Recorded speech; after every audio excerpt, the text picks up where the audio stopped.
Assalamualaikum warahmatullahi wabarakatuh. Halo semuanya. Perkenalkan, nama kakak Nabila Rihadatujana, bisa dipanggil Kak Bila. Pada kesempatan kali ini kita akan belajar mengenai indahnya keragaman budayaku untuk kelas 5 SD ya. Di kesempatan kali ini kita akan belajar mengenai bagaimana sih keberagaman budaya di Indonesia. Kita akan mengidentifikasi, kita akan berdiskusi, kemudian kita juga akan memahami bagaimana cara pelestarian dari keragaman budaya tersebut. Selain itu, kita juga akan belajar bagaimana untuk menuliskan teks eksplanasi terkait keragaman budaya berdasarkan dengan pengalaman adik-adik sekalian.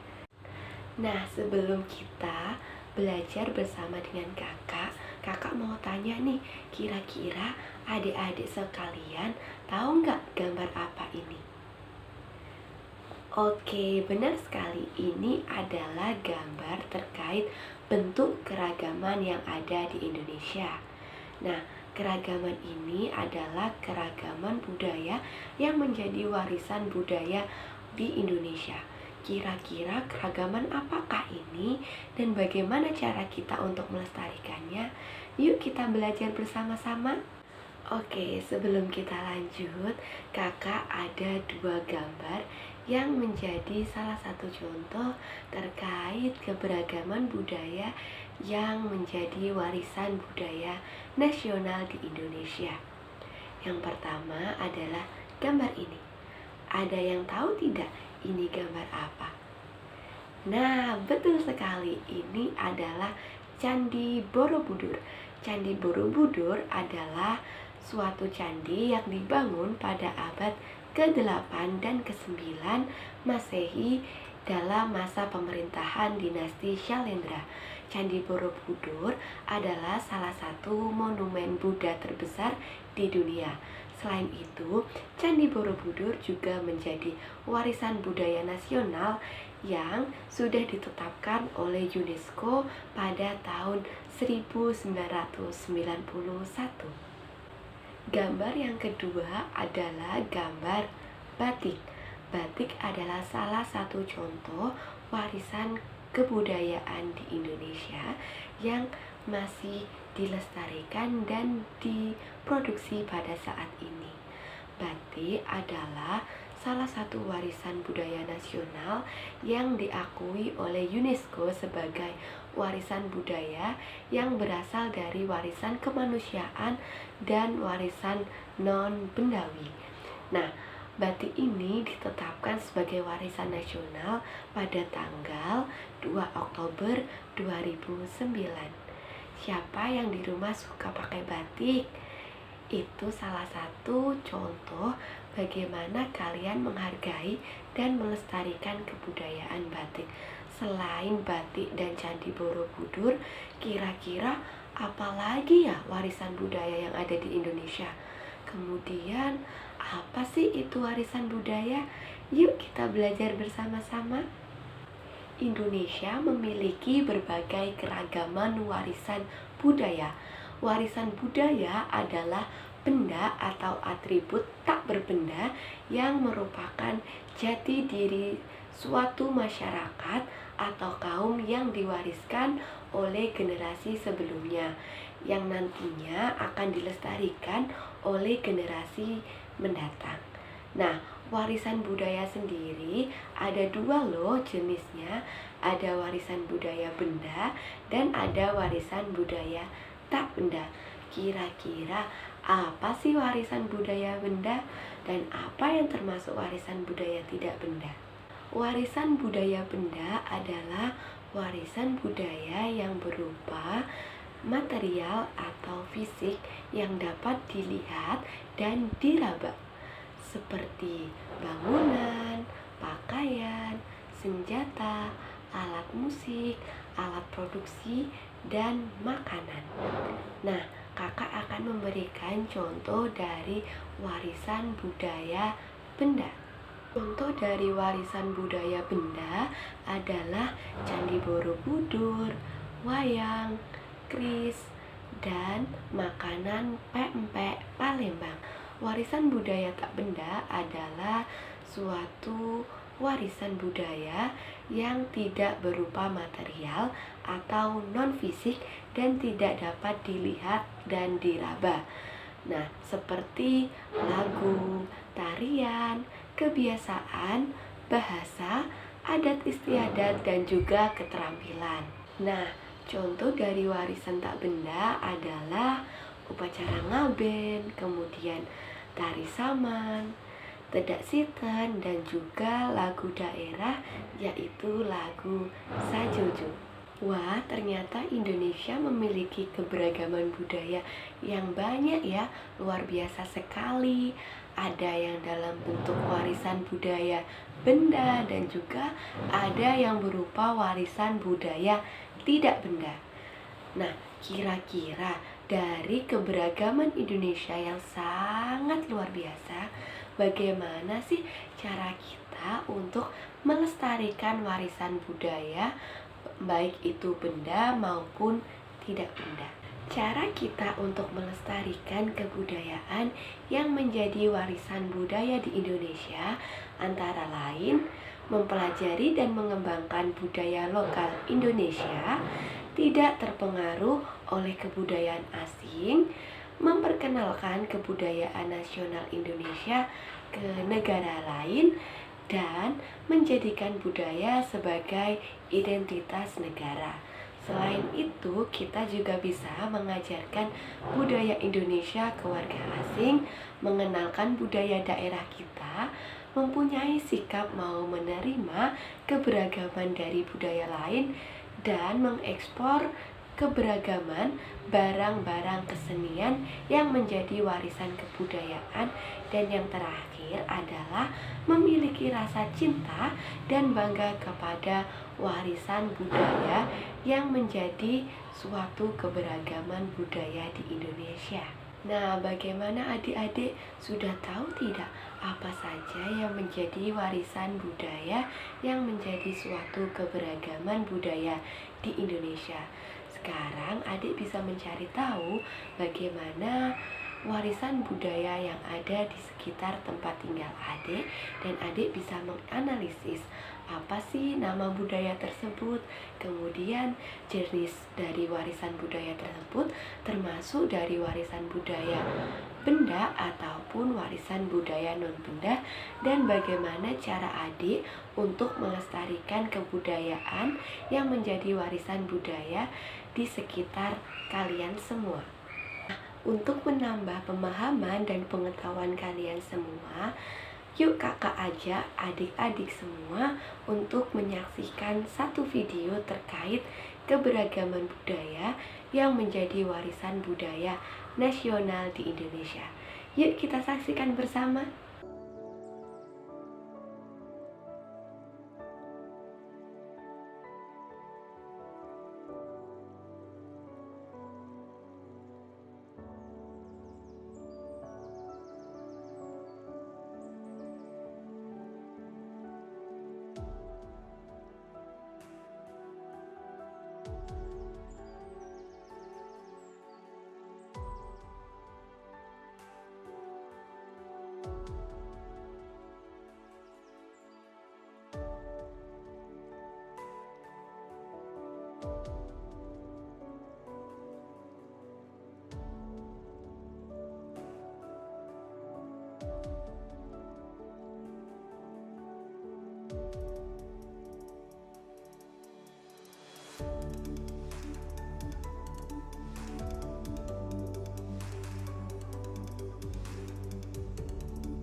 Wah, keren sekali bukan video yang sudah kita lihat tadi? Dalam video tadi adalah video mengenai keberagaman Indonesia. Jadi, Indonesia adalah negara yang kaya akan keragaman. Dari video tadi, kita memperoleh beberapa gagasan informasi. Yang pertama mengenai keberagaman budaya. Keberagaman budaya antara lain ada tarian, rumah adat, alat musik, pakaian adat, keterampilan, adat istiadat, batik, dan makanan tradisional. Kemudian gagasan yang kedua adalah keberagaman agama atau kepercayaan kita. Jadi agama yang ada di Indonesia ada beragam sekali. Ada agama Islam, Hindu, Konghucu, Buddha, Kristen, dan Katolik. Selain itu, ada juga keberagaman alam atau kekayaan alam. Keberagaman alam di Indonesia antara lain dapat berupa pantai, pegunungan, laut, goa, dan air terjun. Dari informasi yang tadi kita peroleh, kita dapat menuliskan teks eksplanasi sesuai dengan gagasan informasi yang telah kita temukan dari video yang sudah kita lihat. Kira-kira adik-adik tahu tidak apa itu teks eksplanasi? Teks eksplanasi adalah suatu teks bahasa Indonesia yang menjelaskan mengenai suatu proses atau rangkaian suatu kejadian atau fenomena, baik fenomena yang didapatkan dari fenomena alam, sosial, maupun fenomena budaya. Dalam teks eksplanasi terdapat struktur teks eksplanasi yang membangun teks eksplanasi. Struktur teks eksplanasi ada 3, yaitu pernyataan umum, penjelasan atau isi, serta interpretasi atau penutup. Pernyataan umum. Pernyataan umum adalah struktur pertama dari teks eksplanasi.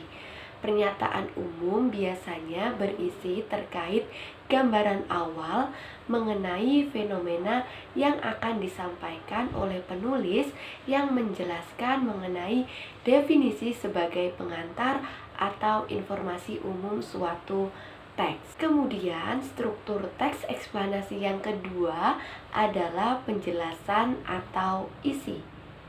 Dalam struktur teks yang kedua ini biasanya menggambarkan terkait rangkaian kejadian yang memuat proses terjadinya suatu fenomena.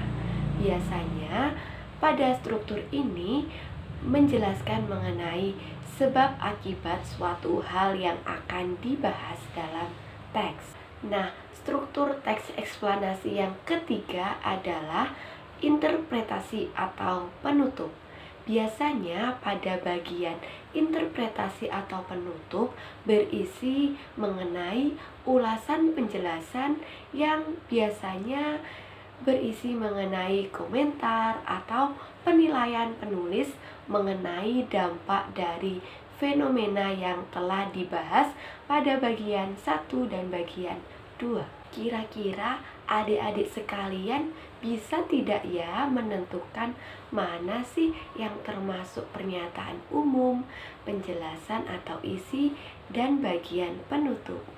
Sekarang kakak akan menjelaskan serta memberikan ulasan dari satu teks eksplanasi yang menunjukkan dari ketiga struktur teks eksplanasi. Ini adalah salah satu contoh teks eksplanasi terkait kebudayaan dengan judul wayang. Pada paragraf pertama menjelaskan bagaimana wayang menjadi seni pertunjukan asli Indonesia yang biasanya ada di beberapa daerah, di mana pertunjukan wayang ini dijelaskan dan didefinisikan secara umum oleh penulis. Dan bagian dalam paragraf pertama ini merupakan dari pernyataan umum. Nah, Jadi, pada paragraf yang kedua adalah contoh struktur teks eksplanasi penjelasan atau isi. Karena dalam paragraf kedua menjelaskan sebab dan akibat mengapa UNESCO menetapkan wayang sebagai pertunjukan atau warisan budaya nasional.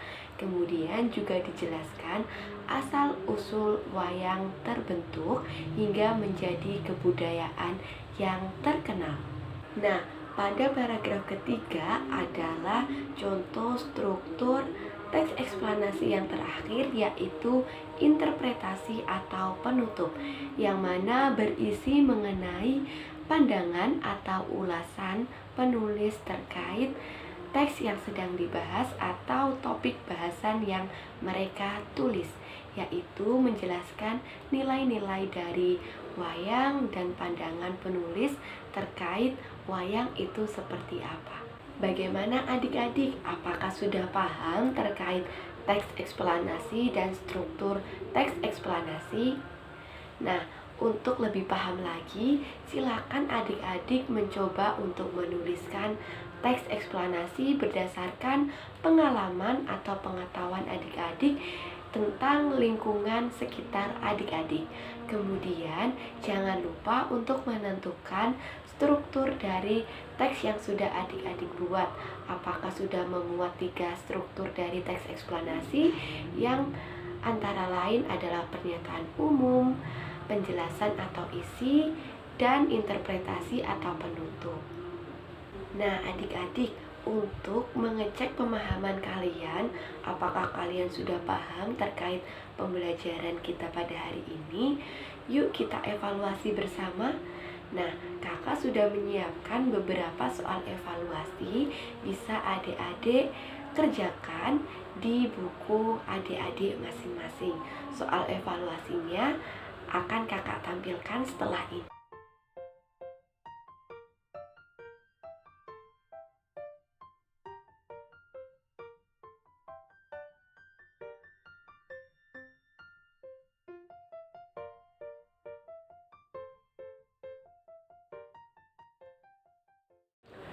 Oke adik-adik, sepertinya penjelasan dari Kak Bila cukup sekian ya. Apakah adik-adik semua senang belajar bersama Kak Bila? Apakah adik-adik sudah mampu menentukan teks eksplanasi itu apa dan bagaimana keberagaman budaya yang ada di Indonesia? Jika adik-adik sekalian merasa pembelajaran dari Kak Nabila sudah cukup membantu dan bermanfaat untuk adik-adik, jangan lupa klik komen, like, and subscribe untuk Kak Nabila menyampaikan pembelajaran di selanjutnya. Oke, untuk itu Kak Nabila pamit undur diri. Wassalamualaikum warahmatullahi wabarakatuh. Bye-bye.